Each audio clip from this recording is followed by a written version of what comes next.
The Seven Songs, Making Myth of Emotion by Jeff B. White. Welcome to Find Your Colors. I am Jeff B. White, and I'm the writer and creator behind the Shards of Color Trilogy. Find Your Colors is a reader-supported publication on Substack and a listener-supported podcast on Spotify. Wherever you find us, be sure to like, follow, and subscribe. As I prepare to publish Blushborn, the first book in this trilogy, I'm using this platform to build awareness of these books and to explore the story.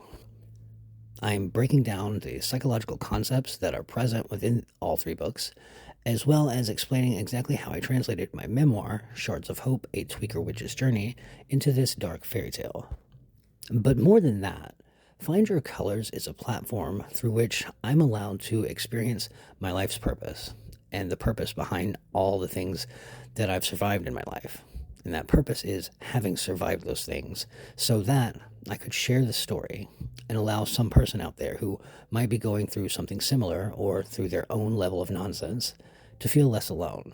While I am discussing very specific events from my life, the foundation upon which this work is built is that universal truths apply. Those are: the power that you're searching for comes from within, the strength that you need is already yours, and the light that you're looking for is right there waiting. You just have to know where to look, and that's why I'm here.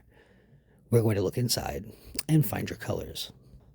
A quick recap. On Monday, we continued on with the reading of the book Blushborn with Chapter 8, Colorless. We were introduced to the cast of characters who portray the architects of the Grey, and we ended with Jethrin sent to the dungeon. And because I missed my regular chapter posting day, I decided I want to do something a little different, and I'm going to expand upon a previous post about the 7 songs. So now here's the breakdown. The rhythm of the 7 songs. On Monday, I will pick up with Chapter 9. As for today, I previously explained how the 7 songs were inspired by real-world individuals, and now I want to show you how they actually exist within the world of Blushborn through both present-day events and historical grounding.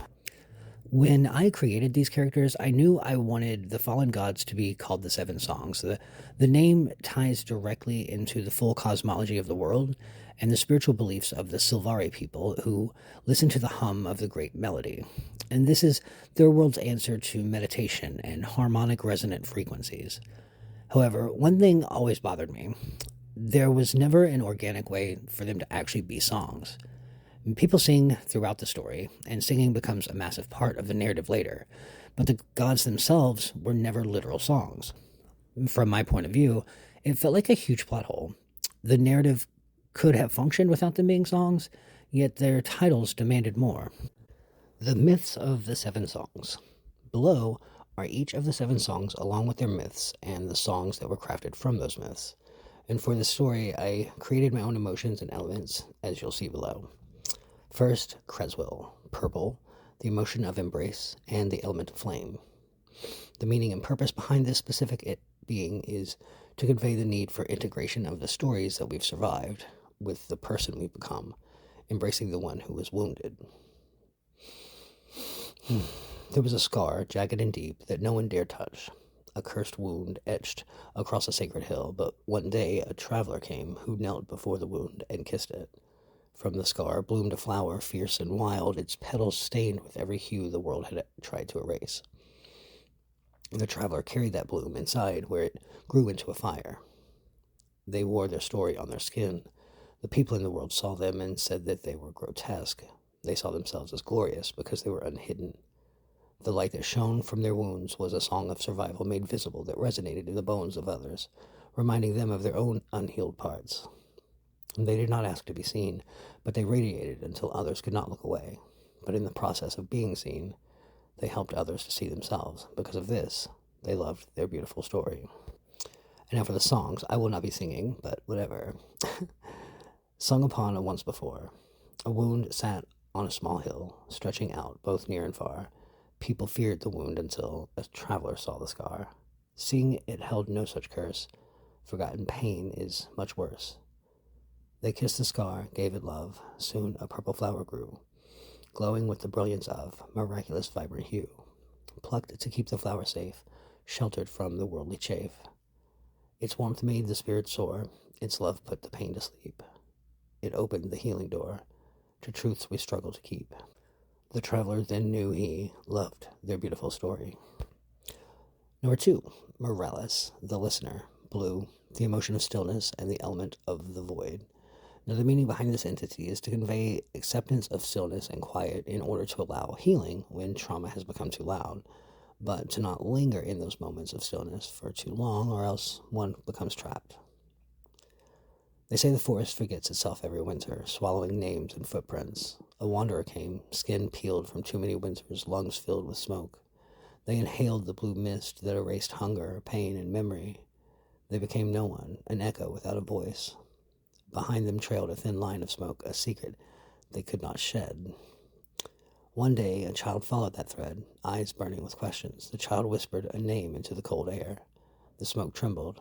The wanderer woke. To wake was a violence and a grace, a sudden searing agony that was also undeniable, proof of being alive. They looked down and found their own hands again, trembling with survival, raw, unclaimed, and real. Sung upon a once before, a soldier burning deep within, trapped in anguish of the war. Quiet settles on his skin, standing on the ruined shore. Mist born of the summer storm offers quiet in its form. Silenced screams and silent fear replace terror of what's lost. Voices speak, but you must hear. Forget pain at any cost. The child you know comes again, whispers truth from way back then. Memories caged in his head, forget so you remember. Pulling the connected thread, cerulean's burning ember. Leave the bitter dark behind, pain unraveled, frees the mind, discovering he's alive. Number 3 is Elba Reclecta, red, the emotion of memory, and the element of self. For this one, the purpose is to convey the importance of our memory and our path, knowing where we've been and how we've gotten here so that we can be able to fully embrace our future and where we're going. The giant red lady, suspended from the purple crescent blood moon, swings over the graves of lilac dirt with the weight of time, held captive by the gravity of history. Her silent pendulum ticks the end of an era and talks the beginning of an eon. She was a silent witness to all endings, and so the dead trusted her with their truths. She hummed a beautiful tune as she held out one hand that contained the past, in the other she held the future. Those who watched felt the weight of their own bones, the pull of a lineage reborn in rhythm and memory. The weight of the memories of every person who ever lived and died was a heavy song to sing, costing her the memories that were most precious to her, the memories of herself. The people living asked her why she would give her own memories just to remember those who were gone. She said, because when the past is forgotten, the future's beauty dies. Sung upon a once before, swinging from the crescent moon, holding futures in her hand, she hums the past with her tune, swings over the shadowed land, over graves of lilac dirt, healing all the ancient hurt. Heavy songs across the space, humming with the bitter tears, watching the forgotten place, washing away bitter fears. Given for the truth compelled, losing memories she held. If the past is left to fade, future beauty surely dies, giving up the self she made, watching with unknowing eyes. Truth will make the vision clear, casting out the ancient fear. Number 4 is Rab, the Storm Eater, yellow, emotion of justice and element of seed. Now, the meaning behind this entity is to learn the difference between the righteous rage in the face of injustice and the destructive anger that serves no purpose. Because with one, we can fight any wrongdoing, but with the other, we can only get in the way. They tell the man born beneath a sky that never rested, where storms roared and lightning struck with reckless fury. The land trembled and the people cowered behind the walls of silence. But the man did not flee. Instead, he opened his mouth wide and swallowed the fire. Each bolt seared his flesh and cracked his bones, yet he stood firm, his teeth a grinding thunder. When the last storm was devoured, the skies calmed. His heart glowed like a captive star, and his voice forever rumbled with the echo of the thunder he had tamed. The people named him a monster, a madman who invited destruction into himself, but the land remembered him as a shield, the storm eater who bore the lightning so others could stand unbroken. Sung upon a once before. Underneath a boiling sky, storms will rattle at the door, watching primal lightning fly, crashing on the valley floor. Aurelian strikes the night. He inhales the jagged light. Thunder he must now control, holding all the storm within, taking on the heavy toll, bones aglow beneath his skin. People scream and call him beast as he makes the sky his feast. He stands ready as a shield, swallows the deep unspoken, standing firm within the field so others may stay unbroken, banishing the shadows deep, guarding those who fall asleep. Number 5, Hungun the Seer. Orange, which is the emotion of release and the elemental wave. For this one, it was important to convey the point of releasing ourselves from what if and what could have been, to mourn the different versions of ourselves that we never became, so that we can accept the version of ourselves who we are. There once was a mirror unlike any other. It was carved from twilight and edged with whispers. It refused to show the faces as they were. Instead, it revealed the selves hidden beneath the layers of fear and forgetfulness, the selves buried beneath shattered dreams. The mirror did not invent, it only excavated. Those who dared gaze into it found not reflection, but possibility. Some saw brilliance, others ruin. Those who lingered too long lost their grip on the world, unraveling into strangers. But those with courage stepped through the fractured glass. They shed the weight of what they were told to be and claimed the truth the mirror offered. They became someone the world had never known, new shapes born from the shards of old lies. Carved from the twilight in the sky, mirrors open up the door. Hidden visions start to fly, shadows dancing on the floor. Mirrors wake the unlived dream, unborn futures start to gleam. Stepping into the fractured frame, mourning what was unexplored, weeping for a different name, witnessing the path ignored, grieving versions left behind, healing the divided mind. Some will linger in the gaze, silencing the present voice, fading in the mirrored maze, lost within the branching choice. Wisdom brings the true self near, mourning now with every tear. And number 6 is Magel the Sun. Green, which is the emotion of forgiveness and the element of wind. Personally, this was the most important lesson of all and the most difficult. That we have to forgive ourselves for what's been done to us, and that forgiveness is not required for those who harmed us, but it is required for ourselves.